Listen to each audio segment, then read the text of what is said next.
No silêncio de nossos corações, uma pergunta universal e atemporal ecoa com uma persistência inquietante. O que acontece quando a cortina da vida terrena se fecha? Para onde vão aqueles que amamos? A dor da perda é frequentemente agravada pela incerteza, por um véu espesso que parece separar o nosso mundo visível do vasto e misterioso oceano da eternidade.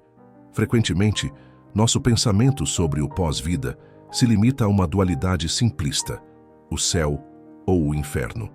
No entanto, a profunda tradição da fé católica, iluminada por revelações místicas, nos fala de um estado intermediário, um lugar de anseio e purificação, cujo sofrimento é tão real quanto esperançoso. É um sofrimento oculto, não aos olhos de Deus, mas aos nossos. Um tormento que não é de desespero, mas de amor. Uma dor que não é de condenação, mas de preparação. Este é o reino das almas que aguardam a salvação, o estado que a Igreja chama de purgatório. E poucas pessoas na história moderna receberam uma visão tão clara e comovente dessa realidade quanto uma humilde freira polonesa do século XX, Santa Maria Faustina Kowalska, a secretária e apóstola da Divina Misericórdia. Através de seu diário, intitulado A Divina Misericórdia na Minha Alma, Santa Faustina nos lega não apenas as palavras de Jesus sobre sua infinita misericórdia, mas também vislumbres extraordinários do mundo espiritual. Ela foi convidada a olhar para além do véu, a testemunhar a alegria dos santos, o desespero irremediável dos condenados e, de forma mais tocante para nós, o sofrimento profundo e a esperança ardente das almas no purgatório. Este texto se propõe a mergulhar nas profundezas das revelações de Santa Faustina, não para satisfazer uma curiosidade mórbida, mas para desvendar uma verdade fundamental da nossa fé, a comunhão dos santos. Descobriremos que a morte não rompe os laços que nos unem em Cristo. Compreenderemos a natureza do sofrimento oculto dessas almas. Um sofrimento que transcende a imagem popular de meras chamas e se revela como a mais intensa saudade de Deus. Mais importante ainda, descobriremos o poder extraordinário que temos em nossas mãos, aqui e agora, para aliviar essa dor, para acelerar sua jornada para a pátria celestial e para, no processo, purificar nossas próprias almas. A mensagem de Faustina não é de medo, mas de uma responsabilidade amorosa e de uma esperança inabalável, fundamentada na infinita misericórdia de um Deus que não deseja perder nenhum de seus filhos. Para compreender a profundidade e a credibilidade das revelações de Santa Faustina, é imprescindível conhecer a mensageira. A validade de uma mensagem está intrinsecamente ligada à confiabilidade de quem a transmite. No caso de Faustina, encontramos uma vida de simplicidade, obediência e um sofrimento heróico, que se tornou o cadinho perfeito para a manifestação da misericórdia de Deus. Nascida como Helena Kowalska em 1905, na pobre aldeia de Głogowiec, na Polônia, ela era a terceira de 10 filhos de uma família de camponeses. Desde tenra idade, Helena demonstrou uma piedade notável, um amor profundo pela oração e uma sensibilidade para com as coisas espirituais. Sentiu o chamado à vida religiosa aos 7 anos, mas a oposição de seus pais e a pobreza da família a forçaram a adiar seu sonho. Trabalhou como empregada doméstica para se sustentar e ajudar a família, mas o chamado divino nunca a abandonou. Aos 20 anos, após uma visão de Cristo sofredor que a questionou: "Até quando hei de ter paciência contigo, e até quando tu me desiludirás?" Diário 9. Ela não pôde mais ignorar o chamado. Partiu para Varsóvia e, após ser rejeitada por vários conventos, foi finalmente aceita na congregação das Irmãs de Nossa Senhora da Misericórdia. Recebeu o nome de Irmã Maria Faustina do Santíssimo Sacramento. Sua vida no convento foi exteriormente comum. Desempenhou as tarefas mais humildes: cozinheira, jardineira, porteira. Era vista por muitas de suas irmãs como uma religiosa simples, talvez até um pouco estranha e ineficiente. Mal sabiam elas da extraordinária vida interior que se desenrolava na alma daquela freira silenciosa. A partir de 1931, Faustina começou a receber uma série de visões, locuções interiores e revelações de Jesus Cristo. O cerne de sua missão, confiada diretamente por Jesus, era ser a secretária e apóstola de sua divina misericórdia. Em um mundo que se preparava para os horrores sem precedentes da Segunda Guerra Mundial, o céu enviava uma mensagem urgente. A única esperança para a humanidade estava na confiança na misericórdia de Deus. Jesus lhe pediu tarefas específicas que se tornariam as pedras angulares da devoção à divina misericórdia em todo o mundo. A imagem da divina misericórdia. Jesus apareceu a ela vestido de branco, com uma mão erguida em bênção e a outra apontando para o coração, do qual emanavam 2 raios, um pálido e outro vermelho, simbolizando a água e o sangue de seu sacrifício. Ele ordenou que ela pintasse essa imagem com a inscrição: Jesus, eu confio em vós. A festa da misericórdia. Ele pediu que o primeiro domingo depois da Páscoa fosse solenemente estabelecido como a festa da misericórdia, prometendo graças extraordinárias a quem nesse dia se confessasse e comungasse. O terço da divina misericórdia. Ensinou-lhe uma nova oração, o terço, para ser rezado em contas de rosário, como um meio poderoso de aplacar a ira divina e obter misericórdia para o mundo inteiro, especialmente para os pecadores e agonizantes. A hora da misericórdia. Pediu que às 3 horas da tarde, a hora de sua morte na cruz, fossem um tempo de especial veneração à sua misericórdia. Obedientemente, e muitas vezes em meio a grandes sofrimentos físicos da tuberculose, incompreensões de suas superioras e ataques espirituais, Irmã Faustina registrou meticulosamente todas essas conversas e visões em uma série de cadernos. Este conjunto de escritos, hoje conhecido como Diário à Divina Misericórdia na Minha Alma, é um dos maiores tesouros da mística cristã.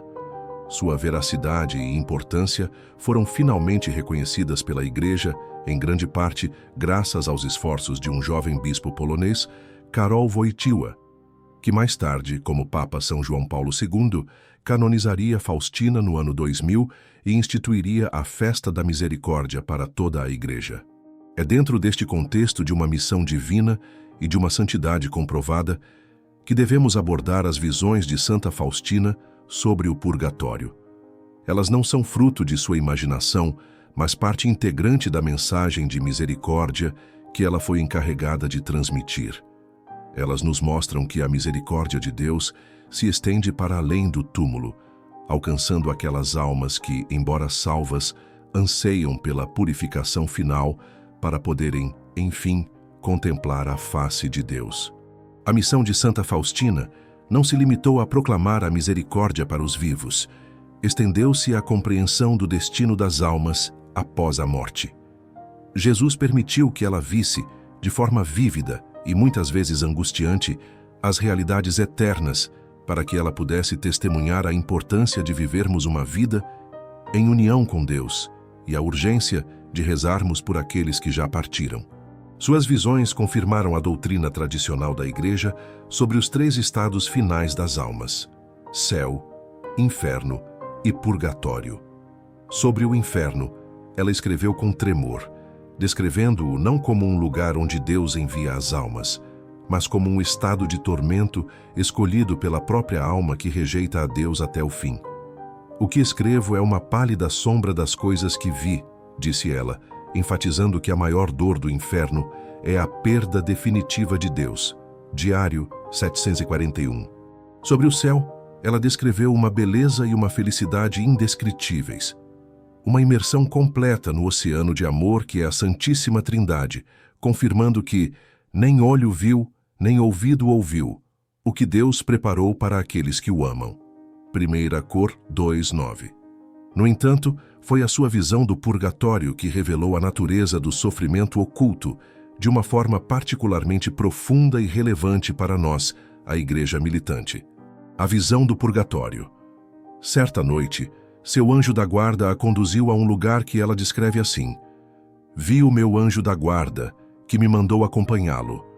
Imediatamente encontrei-me num lugar enevoado, cheio de fogo, e dentro deste, uma multidão de almas sofredoras. Elas rezavam com muito fervor, mas sem resultado para si mesmas, Só nós as podemos ajudar. Diário 20. Esta primeira descrição já contém elementos cruciais. O fogo simboliza a dor purificadora, mas a névoa sugere um estado de obscuridade, de não poder ver claramente o objeto de todo o seu desejo, Deus. A revelação mais chocante, no entanto, é a impotência delas. Rezavam com muito fervor, mas sem resultado para si mesmas. Elas estão no estado de igreja padecente, ou igreja sofredora. O tempo de merecer terminou com a morte.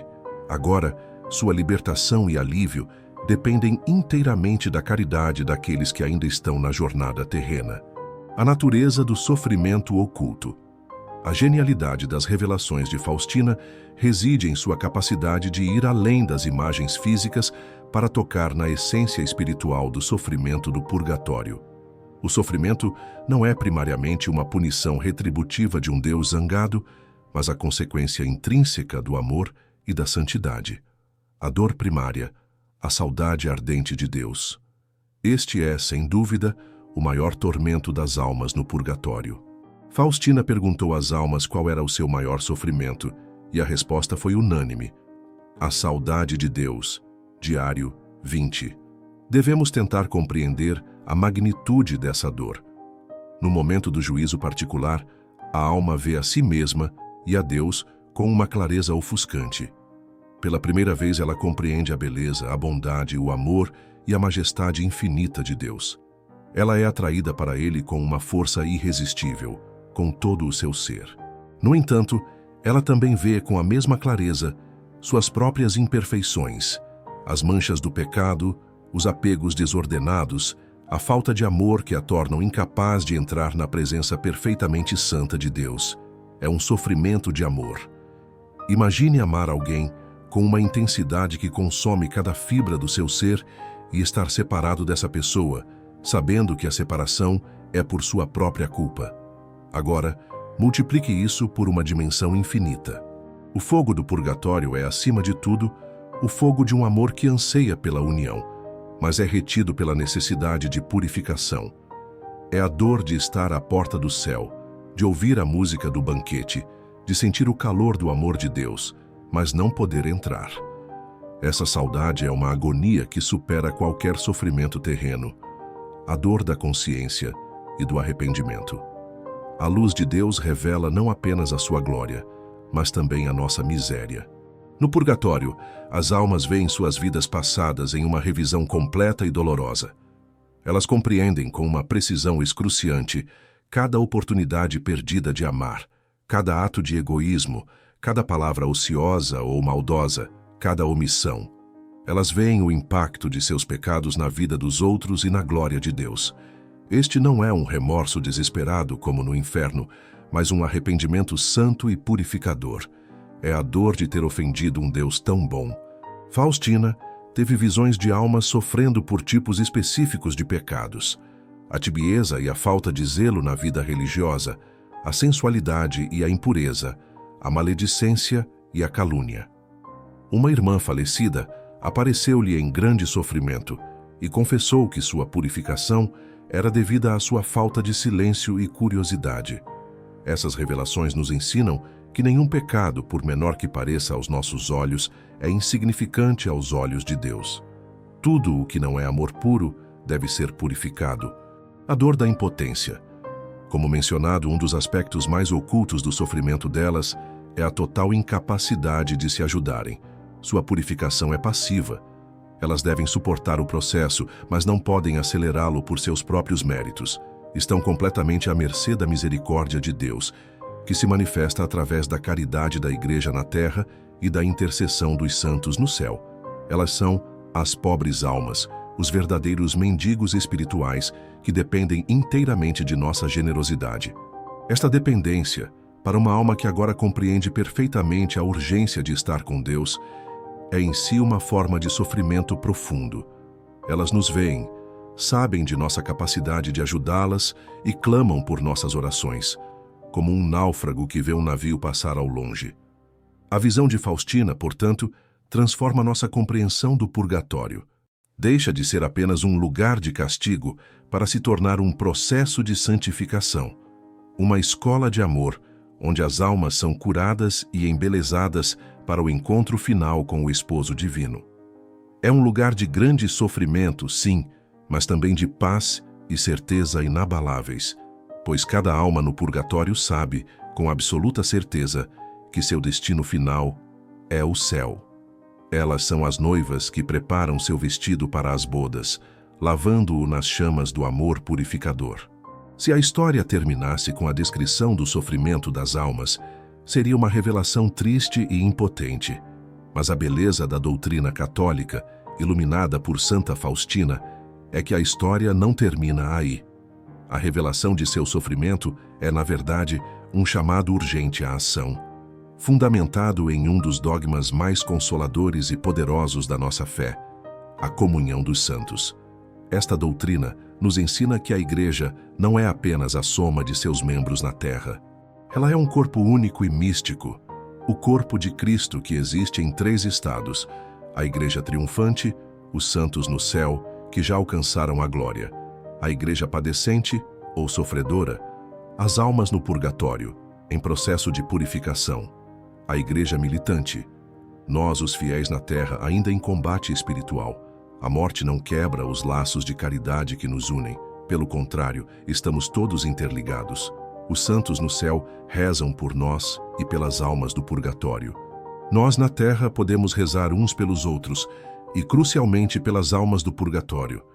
E elas, por sua vez, embora não possam rezar por si mesmas de forma meritória, rezam por nós, seus benfeitores. É uma economia divina de graça e caridade. Faustina viveu esta realidade de forma intensa. Ela não via as almas do purgatório como estranhas, mas como irmãs e irmãos necessitados. Com base em suas revelações e na tradição da Igreja, possuímos um verdadeiro arsenal espiritual para socorrer essas almas sofredoras. A Santa Missa, o sacrifício supremo. De todos os auxílios que podemos oferecer, a Santa Missa é inquestionavelmente o mais poderoso. Não é apenas uma oração, é a renovação incruenta do sacrifício de Cristo no Calvário. Quando uma missa é oferecida por uma alma, estamos aplicando diretamente a ela os méritos infinitos do sangue de Cristo. É como derramar um oceano de misericórdia sobre a chama purificadora. Santa Faustina escreveu sobre como via, durante a elevação da hóstia, as graças fluindo sobre as almas pelas quais se rezava. A tradição das missas gregorianas, 30 missas, celebradas em dias consecutivos por uma alma, nasceu da crença, confirmada por São Gregório Magno, no poder extraordinário deste sufrágio. Oferecer uma missa pela alma de um ente querido não é um mero gesto simbólico. É a ação mais eficaz que podemos realizar por sua salvação eterna. O terço da Divina Misericórdia, uma promessa direta. Jesus deu a Faustina esta oração como uma ferramenta específica e poderosa para obter misericórdia. As promessas ligadas a ele são espantosas, especialmente para os agonizantes e as almas do purgatório. Jesus disse: "Quando rezarem este terço junto aos agonizantes, eu me colocarei entre o Pai e a alma agonizante, não como justo juiz, mas como Salvador misericordioso." Diário, 1541. Esta promessa se estende por analogia àqueles que já morreram e estão se purificando. Ao rezar o terço, oferecemos ao Pai o corpo e o sangue, a alma e a divindade de vosso diletíssimo Filho, em expiação por nossos pecados e pelos do mundo inteiro. É uma oração que apela diretamente ao coração do Pai, através do sacrifício do Filho. Uma súplica quase irresistível que aplaca a justiça e libera torrentes de misericórdia. O Santo Rosário, a intercessão da Rainha. A Virgem Maria é também a Rainha do Purgatório. Santos como São Afonso de Ligório e São Padre Pio ensinaram que Maria tem um poder especial para consolar e libertar as almas. Em muitas de suas aparições, ela pediu orações, especialmente o Rosário, pelas almas. Ao rezar o Rosário, pedimos a intercessão daquela que é cheia de graça, a Mãe de Misericórdia. Cada Ave Maria é como uma gota de orvalho celestial que refresca as almas em seu sofrimento. oração pessoal, sacrifícios e obras de caridade. Santa Faustina era um exemplo vivo de como oferecer os sofrimentos da vida diária pelas almas. Ela oferecia suas dores da tuberculose, as incompreensões, as humilhações, tudo em união com a paixão de Cristo. Nós também podemos fazer isso. Um pequeno sacrifício, como renunciar a uma sobremesa, uma dor de cabeça suportada com paciência, um ato de caridade feito em nome de uma alma, um jejum. Tudo isso, quando oferecido com amor, adquire um valor imenso aos olhos de Deus. É o princípio da reversibilidade dos méritos. Podemos transferir o valor satisfatório de nossas boas obras para aqueles que mais precisam. As indulgências, o tesouro da Igreja. A doutrina das indulgências é talvez uma das mais incompreendidas, mas é um dos maiores presentes da Igreja para as almas do purgatório. Uma indulgência é a remissão da pena temporal, devida pelos pecados já perdoados. A Igreja, usando o poder das chaves dado a Pedro, nos permite obter graças do tesouro dos méritos de Cristo e dos santos e aplicá-las às almas. Uma indulgência parcial remove parte da pena, enquanto uma indulgência plenária, sob certas condições, confissão, comunhão, oração pelo Papa e desapego do pecado, remove toda a pena. A Igreja oferece muitas oportunidades para lucrar indulgências para os defuntos, especialmente no mês de novembro, ao visitar um cemitério ou rezar certas orações. É um ato direto de misericórdia, que pode libertar uma alma imediatamente. Faustina teve inúmeras interações diretas com essas almas. Elas apareciam a ela, pedindo orações específicas. Ela sentia seus sofrimentos em sua própria carne. Em uma ocasião, uma irmã falecida lhe apareceu em agonia, pedindo um dia de jejum a pão e água, que Faustina prontamente ofereceu, resultando no alívio daquela alma. Essas experiências não eram para assustá-la, mas para confirmar a realidade da comunhão dos santos e a eficácia de nossos sufrágios. Elas nos ensinam que nossas ações, mesmo as menores, têm um eco na eternidade. Em uma cultura contemporânea que frequentemente tenta negar a morte, sanitizá-la ou reduzi-la a um fim biológico, as revelações de Santa Faustina são um poderoso chamado à realidade. Elas nos sacodem de nossa complacência espiritual e nos confrontam com as verdades eternas que nossa sociedade se esforça tanto para esquecer.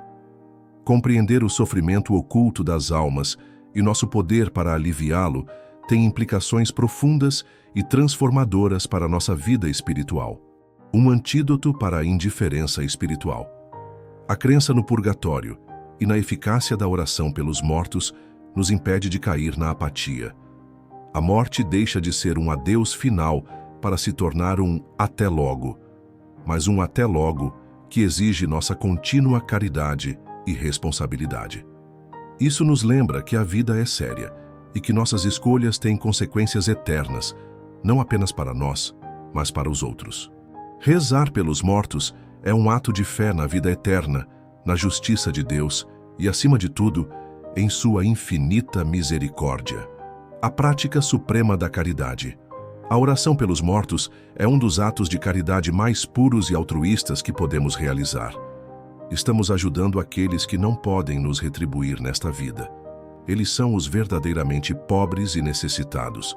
Ao interceder por eles, cumprimos o mandamento de amar o próximo de uma forma que transcende as barreiras do tempo e do espaço. Estamos participando ativamente da obra de salvação de Deus, cooperando com Ele para levar as almas à plenitude da vida, um benefício inesperado para nós mesmos. A caridade nunca é uma via de mão única no plano de Deus. Ajudar as almas do purgatório nos traz imensos benefícios espirituais. Crescimento em santidade.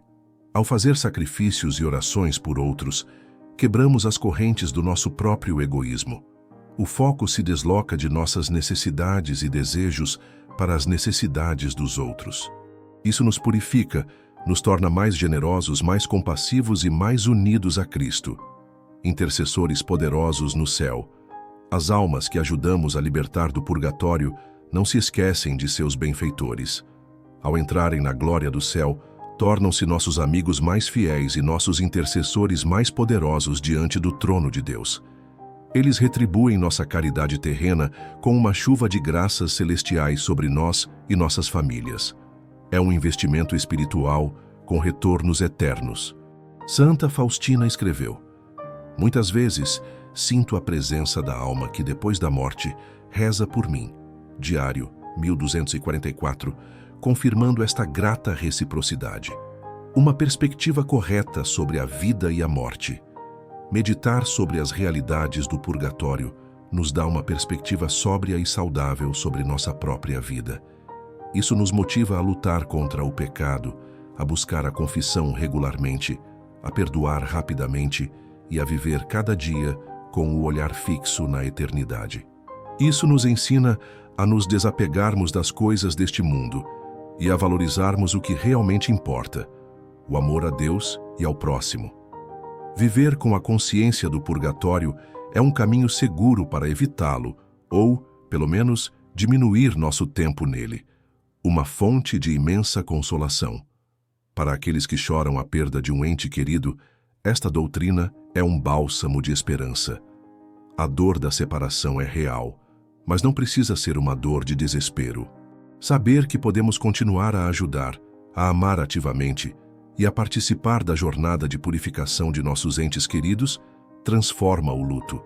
A impotência diante da morte dá lugar a uma ação cheia de fé. Cada terço, cada missa, cada sacrifício se torna um elo de amor que atravessa o véu. Uma mensagem de que não os esquecemos e que estamos lutando com eles e por eles até que possam descansar em paz na luz perpétua de Deus. Santa Faustina Kowalska, a humilde secretária da Divina Misericórdia, rasgou o véu que oculta a realidade das almas que aguardam a salvação. Ela nos mostrou que o seu maior sofrimento não é tanto o fogo da justiça, mas a chama ardente da saudade, o anseio insuportável por um Deus de infinita beleza que elas já vislumbraram, mas ainda não podem abraçar. Ela nos revelou sua impotência e sua total dependência de nossa caridade. Esta revelação não é para nos assustar, mas para nos despertar. É um chamado divino, um apelo das profundezas do purgatório que chega até nós através do diário de uma santa. É o eco da voz de nossos pais, avós, irmãos, amigos e até mesmo de desconhecidos que contam conosco. Eles nos pedem que não os esqueçamos na superficialidade de nossas vidas ocupadas. Pedem-nos o alívio de uma missa, o refrigério de um terço, a libertação de uma indulgência.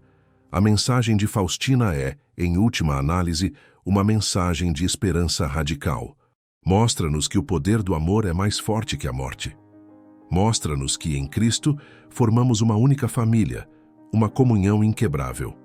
Que nossas orações, unidas ao sacrifício de Jesus na cruz, são como um rio de misericórdia que flui para o purgatório, extinguindo as chamas da purificação e levando as almas para a pátria celestial. Não deixemos que este chamado se perca no vazio. Que a lembrança do sofrimento oculto das almas nos impulsione a uma vida de maior oração, sacrifício e caridade. Ao nos tornarmos apóstolos da misericórdia para a Igreja padecente, não apenas apressamos sua entrada na glória, mas também pavimentamos nosso próprio caminho para o céu, construindo um tesouro de amigos que nos esperarão, com gratidão eterna, do outro lado do véu. Como Jesus disse a Santa Faustina, e agora nos diz a cada um de nós: desejo que conheças mais a fundo o meu amor, o amor que arde em meu coração pelas almas. Desejo derramá-lo sobre as almas humanas. Diário 186. Sejamos nós os canais dessa misericórdia para aqueles que mais anseiam por ela.